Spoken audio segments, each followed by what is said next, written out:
اور جب اس کی وہ چیز دل میں نہ اترے، عظمت دل میں نہ اتری، سارا قرآن پڑھا تو کیا ہوا، ساری نمازیں پڑھی تو کیا ہوا، درود پڑھا تو کچھ بھی نہیں ہوگا. کیونکہ آقا جی نے ایسی باتیں کہی ہیں نا کہ جس کی نماز کو شرم بے حیائی سے نہ روکے اس کی نماز نہیں ہے، ایسے کہا ہے. یہ بات تو صحیح ہے. بعض آدمی نماز پڑھتا ہے، آقا جی کہتے ہیں رائی کے برابر اس کی نماز قیمت نہیں رکھتے. نماز بھی پڑھی، وضو بھی کیا ہے جی، سارے فائدہ نہیں ہوا، تو پھر اس کی نماز عظمت والی نہیں تھی نا، عظمت سے خالی تھی. ہاں تو اللہ تعالیٰ کرے ہمارے آپ کے دل میں ان کی عظمت محبت اتر جائے، پھر ٹوٹا پھوٹا عمل بھی قبول ہے انشاءاللہ. ان کی عظمت اتر گئی نا، ان کی عظمت، ایسے میں مطلب نہیں کہ آپ ایسے کریں، اگر عظمت دل میں اتری ہے، آپ شرابی بھی ہیں، کبابی بھی ہیں، قاتل بھی ہیں، آپ کو معافی ضرور مل جائے گی، آپ بخشے ہوئے. یہ میرا ذاتی مسئلہ، میں کہتا ہوں یہ میں نے اپنے فتوے سے نکالا ہے. چلو مقابلہ سے، شرابی ہو کبابی ہو، دل میں عظمت اتری ہے، قاتل ہو شرابی ہو کبابی ہو، یا شراب نہیں بھی چھوٹتی ہے، لیکن آقا جی کو بہت عظیم مانتا ہے، اللہ کو بہت عظیم مانتا ہے، بہت عظیم مانتا ہے.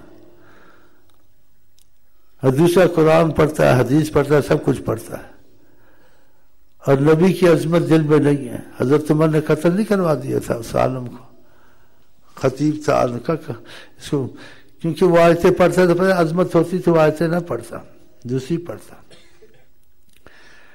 کہ آقا نے رخ پھیرا، آقا نے یعنی ایسے کیا، وہ آیتیں ہر وقت پڑھتا تھا. حضرت عمر کے پاس شکایت کی ہمارے پاس ایک عالم ہے، حالانکہ فصیح تھا، عالم تھا، اس کی زبان تھی، لیکن دل میں عظمت سے خالی تھی.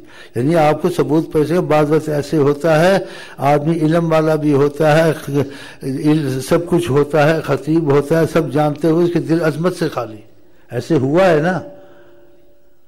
آپ نے نہیں کہا میرے ممبر پر بندر اور خنزیر چڑھیں گے، یہ تو ثابت ہے. وہ کون ہے کون نہیں ہم کو کیا، اب وہ تو کسی کو، وہ تو آیا ہے، اب کون ہے یہ تو کسی کو پتہ نہیں. لیکن دشمنی جس کی ہو جائے ایک دوسرے پہ تھوپتے رہتے ہیں، لیکن آیا تو ہے نا. ہاں تو یہ ماننا پڑے گا نا کہ کہا تو ہے حضرت منصفہ. تو خدا ایسی چیزوں سے ہم سے، میں تو خدا کرے گناہ نہ ہی ہو کہ ہم قاتل شرابی بنے، خدا کرے خدا کی طاعت میں بھی ہوں، آقا کی طاعت میں بھی ہوں، گناہوں سے دور ہوں، اور ان کی عظمت محبت بھی ہمارے دل میں ہو، ایسا خدا کرے. لیکن ایسے اکا دکا واقعات ہو جاتے ہیں. جیسے ایک شخص کو شراب میں گھڑی گھڑی لایا جاتا تھا، اس کے دل میں خدا رسول کی محبت عظمت تھی. جب دیکھا کئی بار اس کو لایا گیا تو صحابہ کے منہ سے بد دعا نکلی ہے ثابت، خدا اس کو ایسا کرے. ہر وقت اس کو اسی معاملے میں لایا جاتا. تو آقا جی نے کہا تم ایسے آدمی کو ایسے کہتے ہیں کہ جس کے دل میں خدا رسول کی محبت کا معاملہ ہے، ایسا اشارہ کیا. یہ صحیح حدیث میں ہے. دیکھا صحابہ ڈر گئے. تو یہ اللہ کو پتہ ہے، شریعت ظاہر ہے، لیکن آپ کسی پہ فتنہ نہ لگائیں. یہ شرابی ہو سکتا ہے توبہ کر کے مر جائے، ہو سکتا ہے دل میں عظمت ہو، اس کے دل میں نہ ہو، لیکن بس کی جیسے ایک مصیبت اس پر آئی ہوئی شرابی پر یا قاتل پر، لیکن ہو سکتا ہے دل میں عظمت ہو. تو کسی کو فتویٰ کفر کا لگانا یا ایسے لگانا اچھا نہیں ہے. کیونکہ دیکھو نا آقا جی نے منع کیا کہ اس کو مت کہو، حالانکہ شراب کے معاملے میں لایا جاتا تھا. کہ اس کو ایسا کہتے ہو، آقا کو ناگوار ہوا، حد تو لگائی، لیکن کہا اس کو ایسا کہتے ہو، یہ اس قسم کا انسان کے اندر میں خدا رسول کی محبت کا اور عظمت کا معاملہ ہے. اور دوسرا نماز روزہ محبت عظمت ہی نہیں ہے، خطیب بننا امام بننا. تو اس وقت میں تھا تو ہمارے وقت میں نہیں ہوں گے، ہمارے وقت میں بھی ہوں گے جب اس وقت میں تھا. تو وہ آدمی تھا عالم امام خطیب، وہ نبی کریم صلی اللہ علیہ وسلم کے جو حکمت کے تقاضے سے کہ بعض لوگوں کو یہ ہدایت پہ آ جائے، ایمان نہیں لائے تھے تو ان کو رعایت دی کچھ کہ میں ان کو کچھ رعایت دے دوں، خاموش ہو جاؤں، جیسے کہیں ابھی مان لوں بعد میں یہ ٹھیک ہو جائیں گے. اس وجہ سے تو وہ آیتیں ایسی اتری آقا جی پر، عبس وتولی ان جاءہ الاعمی، آپ نے اس کو رخ نہیں دیا اور نابینا آپ کے پاس آیا. اور جس کو آپ رخ دے رہے ہیں وما یدریک لعلہ یزکیٰ، آپ کو پتہ یہ صحیح ہو جائے گا، اور یذکر فتنفعہ الذکریٰ، یا اس کو فائدہ دے گا آپ کی یہ نصیحت. اما من استغنی فانت لہ تصدی، جو بے پرواہ ہو گیا آپ سے بے نیاز ہوتا ہے، آپ پھر اس کے پیچھے پڑے ہوئے ہیں کہ یہ بھی بچ جائے، یہ بھی بچ جائے۔ وما علیک الا یزکا، آپ پر کوئی لازم نہیں ہے کہ آپ ضروری اس کو ہدایت پہ لائیں۔ وما من جاءک یسعی وہو یخشی، اور جو آپ کی طرف بھاگ رہا ہے محبت سے اور ڈرتا بھی ہے خدا سے کی محبت میں، فانت عنہ تلہی، آپ اس سے لاپرواہی کرتے، یہ مفہوم ہے۔ اس کا لغوی معنی، لفظی معنی عالموں سے پوچھ لینا، میں نے مفہوم بتا دیا آپ کو۔ تو اللہ تعالیٰ نے کتنی عذر آقا جی کے کہ آپ اپنے کو پریشان نہ کریں ان کے پیچھے کہ سب کچھ جنت، کیونکہ دوسری آیتیں کہتے ہیں لعلک باخع نفسک الا یکونوا مؤمنین، آپ ان کے پیچھے آپ کو مصیبت میں پریشانی میں کیوں ڈالتے ہیں کہ ایمان نہیں لاتے، تو اتنا پریشان نہ ہو۔ تو اس وجہ سے خدا نے یہ کہا، اس وجہ سے نہیں کہا کہ آقا نے غلط کیا، آقا کوئی اخلاق نہیں تھا، آقا چاہتے تھے ہر کوئی رحمت میں آ جائے، تو اس وجہ سے آقا نے یہ رخ نہیں دیا۔ تو وہ عالم پڑھتا تھے آج کو کہ آقا کو ڈانٹا یا آقا نے بد اخلاقی کی، ایسا ہونا چاہیے۔ اس منحوس نے یہ مفہوم لیا، الٹا مطلب لیا۔ تو انسان قرآن پڑھتے ساتھ پڑھ لیا، ابھی قرآن نے پڑھ لیا، لیکن ایک آیت کو گھڑی گھڑی پڑھنا، یا ایک آیت کو گھڑی گھڑی دہرانا، یا ایک قصے کو گھڑی گھڑی سنانا، تو اس کی کوئی وجہ ہوتی ہے نا۔ تو وہ ہمیشہ یہی آیتیں پڑھتا تھا گھڑی گھڑی، یہ نابینے والی، جس میں آقا جی کو اللہ نے تنبیہ کی تھی کہ اتنی مشقت میں اپنے کو مت ڈالیں ان کے پیچھے ایمان لانے کے لیے، اتنی حرص مت کریں کہ اپنے کو پریشانی میں ڈالیں۔ جو آپ کے پیچھے بھاگتے آپ ان کو دیکھیں، یہ اگر نہیں مانتے چھوڑیں، ان کو دفع کریں، اتنی پریشان تھے، کتنی آسان سمجھ کے بات ہے۔ لیکن اس کے ذہن میں یہ تھا کہ آقا نے غلطی کی، آقا کو ڈانٹ آئی، دیکھو ظالم کا بچہ۔ اللہ معافی دے ایسے عالموں سے جو غلط بیان کرے اور قرآن کا مطلب غلط نکالیں۔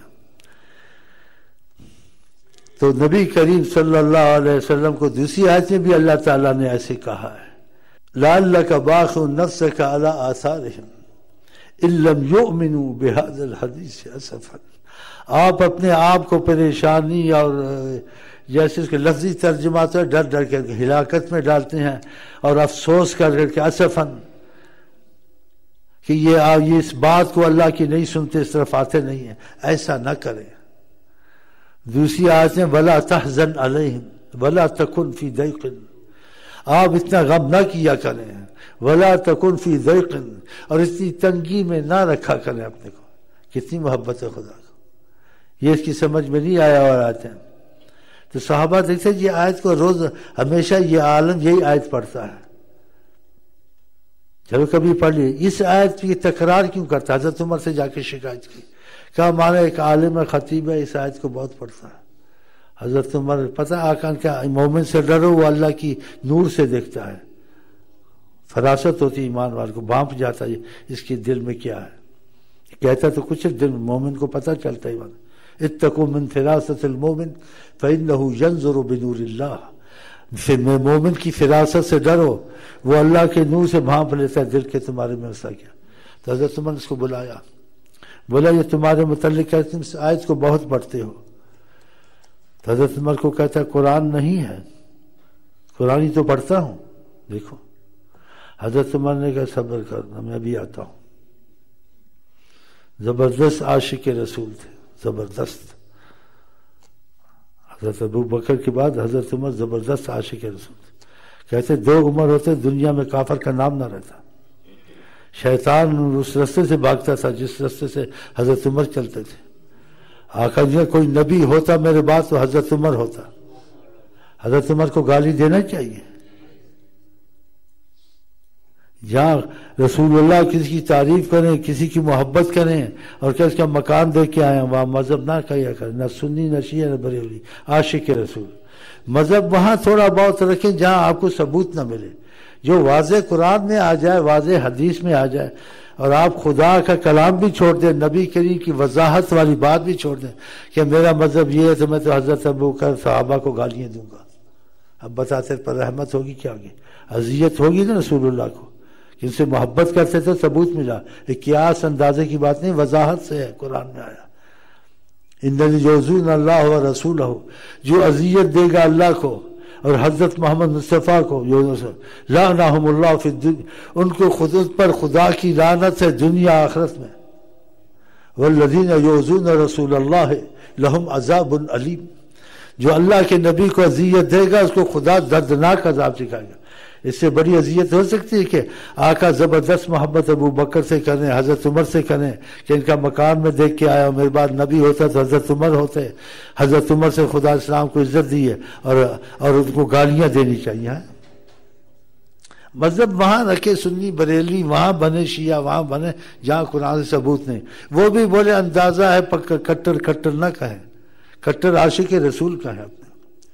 تو اللہ تعالیٰ ان مصیبتوں سے بچائے ہم کو، ان مصیبتوں سے سارا معاملہ خراب ہو جاتا ہے۔